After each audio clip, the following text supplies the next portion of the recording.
fakkeessaa firra dhiibbaa arrallee sossobaan wal kijibaa godaannisa qabnaa bari mataa seenaa godaannisa qabnaa bari mataa seenaa kanaaf sabni hunduu amma dhugaa feenaa godaannisa qabnaa bari mataa seenaa godaannisa qabnaa bari mataa seenaa kanaaf sabni Oromoo amma dhugaa feenaa dhugaa feenaa dhugaa feenaa dhugaa feenaa dhugaa feenaa dhugaa feenaa dhugaa feenaa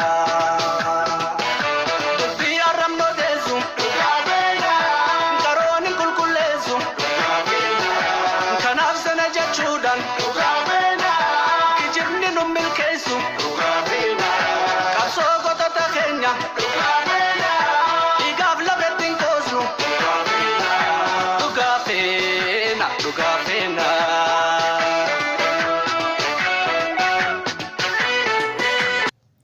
Ashama harka fuune daawwattootaa fi hordoftoota maatii iyyuu Orootuu 430 kan taatan dambaliin keenya kallattiif tibbanaan qaariyee isinaa qaqqabu isiniin jenna.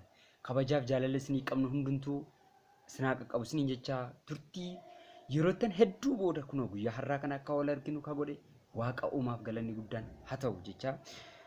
Akkasumas xiyyeeffannoo hedduu daddabarree hiyyi keenya yookaan biyyi keenyi hiyyuu fi osoo hin dhiisin turtii hedduu booddee yeroottan hedduu booddee kan ol arguu fi dhiphannee rakkannee yeroo hundumaatti waraanni nurraa osoo hin dhaabbatin turtii hedduu booddee har'allee deebinee ol arginee ta'e carraa kana kanaa kenne akka namaaf yookaan akka habashootaaf osoo hin taane akka waaqa uumaadhaaf Oromoo keessas diinni dhibdee miti akka waaqa uumaaf har'a wagii kunoo yeroo kana sagalee kiyya kiiloolee kana simbiraan ga'uu fi carraa kanaa kenne carraa kanatti fayyadamuudhaan waaqa uumaa kiyyaa galatisiifaa ta'u jira.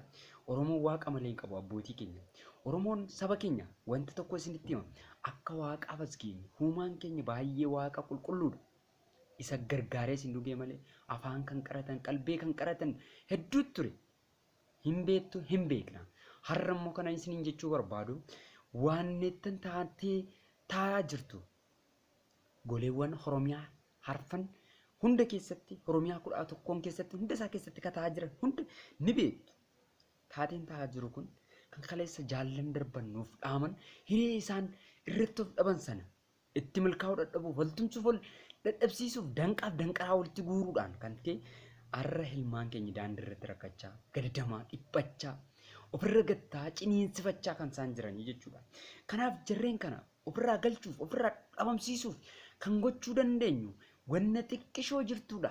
Innis immoo maayin anaaf sirraa kaa na dhagaa jirta miti.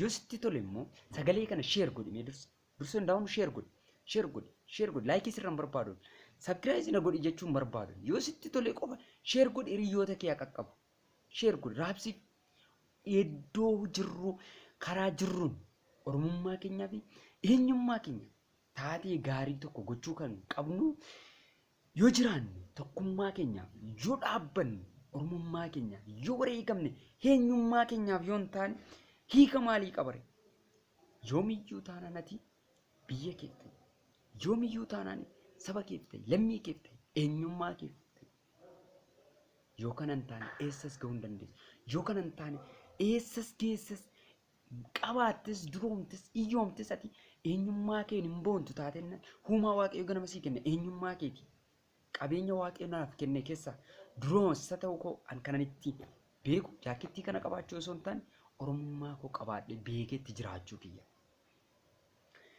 Oromoon biyya keessa jiran dhalli isaanii karaa irratti wareegamaa jiru. Oromoon naannoo daangaa irratti jiran dur walloo kamisee biyyan isaan nagaa qabu har'a. Osoo isaaniif iyyinu amma golee Oromiyaa nutti seeneera. Waangoon wallaallee ilmaan Oromoo. Waangoon wallaallee ilmaan keenya. Maal gochuun nurra jira? Naangallanaaf gaaffiidha. Goleewwan afaan Wallagga keessa jiran keessatti manneen barnootaan jiru, caasaan bu'uuraan jiru, waajjira fayyaan jiru, qorichaan dhalattoonni karaa irratti dhumaa jiru. samunaan ittiin uffata miiccatan hin jiru, nageenyi hin jiru, lubbuun jiraachuun hin jiru. Kanaaf deebiin maal ta'a? Eeyutu hooggana, eeyuudhaan bulu. Citee biyya tokko ta'a Oromiyaarraa. Cituu hin qabu. Hin cinne jechaas hin jiru uummati sun. Wallaggaa du'e miti. Amma dirree daawwaarraan dhaggeeffataa ture. Mucaa akkam bareedu tokko hidhanii achi buuteensaa dhabame jira. Taaddasaa Darroo fa'a achi buuteensaa dhabame magaalaa Finfinnee keessatti. Kabbitoo fa'a.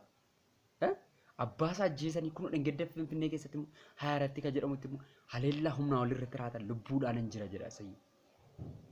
Kun maal agarsiisa? Hacaaluu nyaatanii.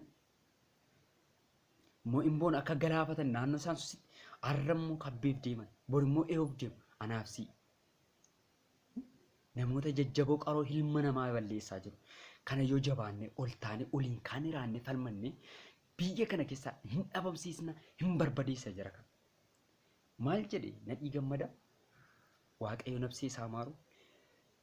Nuti ilmaan Oromoo yoo tokko taane fincaan keenyatu diina balleessa jedhe. Nuti jedhe wal taane karaa nuuf ta'u irratti deemuu qabna malee karaa isiniif ta'a jedhan irra deemuu hin qabnu yeroo kamittuu jechuudha. Ergatti of dhabne, ergatti ol dhabne, ergatti obboloota dhabne, ergatti abboota dhabne, ergatti akaakayyuu dhabne. Taaddasaa Birruu maal jedha? Agarii Qilxuu maal jedha? Jaarraa Abbaa Gadaa maal jedha? Waaqa Guutuu maal jedha? Elemoo Qilxuu maal jedha? Baharoo Tumsaa maal jedha? Dookter Hayilee Fidaan maal jedha? Eebbisaa Addunyaa maal jedha? Daadhii Galaan maal jedha? Hacaaluun maal jedha? Kaanii yoo kan argan maal jedhu? Maqaan nu bade. Jaarraa Roobsaan maal jedha? Roobsaan Gannatiifaa maal jedha? Warri dhiphuun nyaannu jedhanii raatanii. Ilmaan Oromoo nuuf hin galle gaaffiidha kun.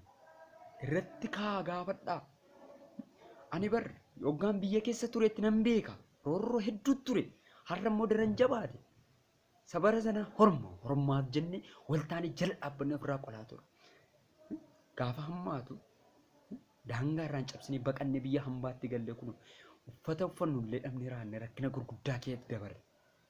Har'a immoo kan oftee waltee jennee habdanne irratti haleellaan gaggeeffamaa jira. Har'a waboo jabeeffadhaa. Waboo qabdu uummatni Oromoo. Waboo cina dhaabbadhaa. Isaan faana yoo taatan galma geessu. Isaan faana yoo taatan hin jabaattu. Yoo jabeessan jabaattanii galma gahuu dandeessu jechuudha. Sodaarraa bilisa ta'a. Maal jedhe Profeesar Marraa Guddina? Oromoo bilisa baasuu yookaan Oromiyaa bilisa baasuu baannuyyuu Oromoo sodaarraa bilisa baafne irra jira. Namni sodaa hin qabne immoo maal ta'a yoo jettan isa kana isiniif dhiiseera. Hin beektu. Itti taphachaa jirti. Ka du'aa jiru Oromiyaa keessatti, kan du'e Wallagga keessatti, Qeellam keessatti, Horroo keessatti, Kiiramootti kan dhumaa jiru. Kiiramootti dhume miti, Kiiramoo dhume miti, Oromoo dhumaa jira achi. Bakki sun lafa malee biyya saba biraas itti hin fakkaatin. Ajjeestee raattee morma keenya kuttee raattee baattee diinti bar argite? Tis wrong. Kun bar jal'ina. Kun sirrii miti. Tiin hin morman. Hidhadhee bosona seenu. Xibsii tokko yookaan qe'ee waxii tokko taa'ee nyaadhe yookaan waxii diimaa hojjetama yookaan foon affeelli tokko taa'ee nyaachuu kun rasaasa tokko bitee wabootti kennu. Yookaan ruuzii kiiloo tokko bitee raadha wabootti erguutu naaf irra galata qaba. Keessi kiyyatti gammada yesu. Waltumsaa. Amma immoo afaan Oromoodhaan Finfinnee keetti nu haleelu. Afaan Oromoodhaan barachuu hin dandeessan jedhanii barattoota keenya barsiisota keenya haleelu. Maal jechuudha qoy? Hin saalfatanii Gondaruu barbaadan kan keenya hojii keessatti bara 1912 12 kan keenya eessaa akka isaan dhufan hin beekna. Dubbisa kitaaba jaarraa tokko haga jaarraa 20 jedhu tokko keessatti argachuu dandeessu. Maal akka ture? Raas Mikaa'el eenyu? Ijiyyaasuun eenyu? Eessa hoogganaa ture? Bara sana maaltu ture? Itoophiyaa kan jedhamtu maal jechuudha? Itoophiyaa jechuun bari akka afaan Girkiittis yookaan akka seeraattis ka wangeelota irra wangeela irras jiru Itoophiyaa jechuun nama gurraacha fuula lamxii jechuudha. Nama fuula guggubataa jechuudha. Jarri garuu Itoophiyaa jettiin hiika isaa yoo beeku jazboon bushtii yaadashi na arsite bara. Yoo ol taane tokkoomaa ol ijaaraa dhiisoo irratti ka'u kanneen humna addaa jettanii Oromiyaa poolisii taatanii jirtan waaqayyoon sodaadhaatii dhiisaa kiyaabaa galaa qonnaa qotaa maal kunoo jiraachaa rabni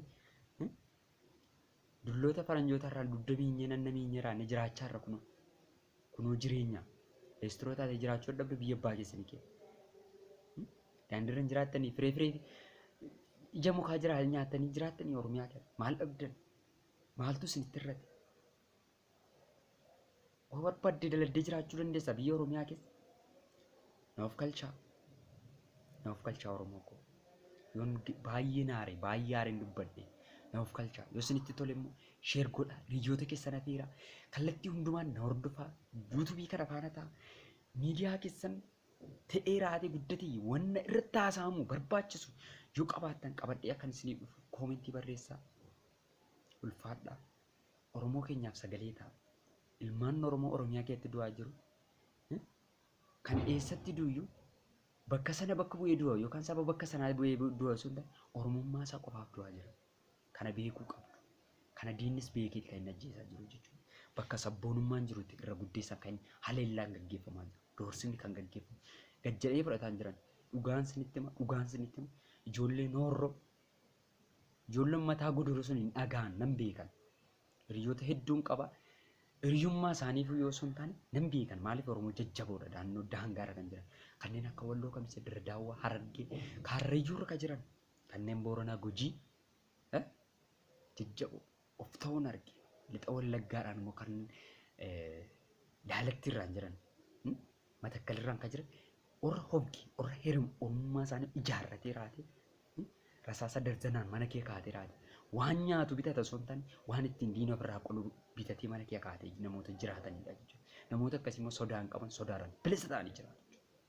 Kanaaf isiniin jedha Oromoo koo dhiifama na of kalchaa baay'isee na of kalchaa dhiifama isiniin jedha baay'een gadde baay'ee natti dhaga'ame quuqama hedduudhaan haarii miira gadda ta'ee jira.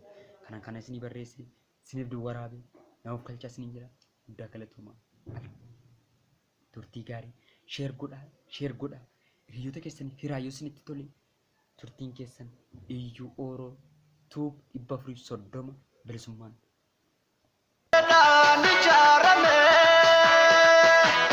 Rikicha jarraan kan tarkaanfatte jehee gamatti lubbu gootota sanii yoo irraanfatte lubbutti warreeyne dhiigatti lolaasuun rikicha lafeetiin tokko gaara baasuun akka seenaa keenya gufeel kaasuuf akka dukkanaa ifa nu baasuuf garuu dhugaa keenya gadi seenaa sanda gadi mataa keenya tuttubee warri haaressuun sun wanta nama qaanessuun garuu dhaloota mormii.